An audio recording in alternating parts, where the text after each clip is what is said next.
రేవంత్ రెడ్డి జిందాబాద్. పూలే గారి నాయకత్వం, పూలే గారి నాయకత్వం. జై పూలే, జై పూలే, జై పూలే. రేవంత్ రెడ్డి గారి నాయకత్వం వర్ధిల్లాలి. వందల లక్ష్మయ్య గారు. జై బీసీ, జై బీసీ, జై బీసీ. రాహుల్ గాంధీ ఫోటో. జై రాహుల్ గాంధీ, జై కాంగ్రెస్ పార్టీ. ఈరోజు నేను జాతీయ బీసీ దళ అధ్యక్షుని దుండ్ర కుమారస్వామిని మాట్లాడుతున్నాను.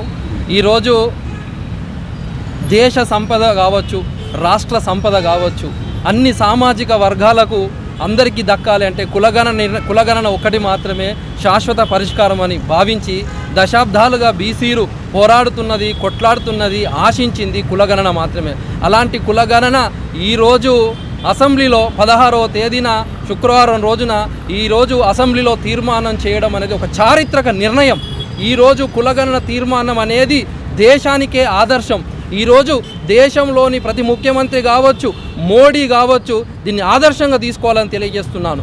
ఈరోజు ఒక చారిత్రాత్మక నిర్ణయం తీసుకున్న సీఎం రేవంత్ రెడ్డి గారి ప్రభుత్వానికి, కాంగ్రెస్ ప్రభుత్వానికి నా శిరస్సు వంచి నమస్కారాలు తెలియజేస్తున్నాను. ఎందుకంటున్నానంటే దీనివల్ల కొన్ని లక్షల మంది జీవితాలలో వెలుగులు వస్తాయి, బీసీలలో వెలుగులు వస్తాయి. ఎందుకంటున్నానంటే కులగణన చేయడం వల్ల సామాజిక, ఆర్థిక మరియు విద్యా ఉద్యోగ స్థితిగతులలో తెలవడం వలన ఒక పూర్తి అవగాహన డేటా రావడం ద్వారా ఆయా కులాల మధ్యన ఉన్న అంతరాయాలను తొలగించవచ్చు.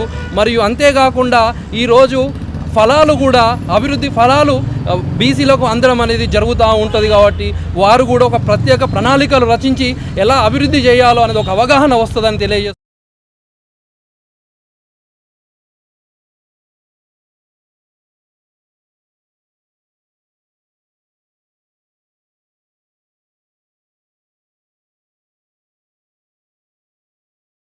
రానున్న పార్లమెంటులో 17 సీట్లు బీసీలు అందరూ కలిపి కూడా కాంగ్రెస్కు మద్దతు ఇచ్చి గెలిపించుకునే బాధ్యత మేము తీసుకుంటున్నామని తెలియజేస్తున్నాను.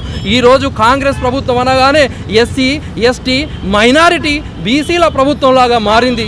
ఈరోజు చాలా దశాబ్దాలుగా ఈరోజు గత 10 సంవత్సరాల బీఆర్ఎస్ ప్రభుత్వం కూడా చేస్తా అన్నది కానీ ఏమీ చేయని విషయం చాలా బాధాకరం తెలియజేస్తున్నాం. అలాంటిది వెంటనే ఈరోజు రేవంత్ రెడ్డి గారు చేయడం అనేది నిజంగా హర్షించదగ్గ విషయం అని తెలియజేస్తున్నాను.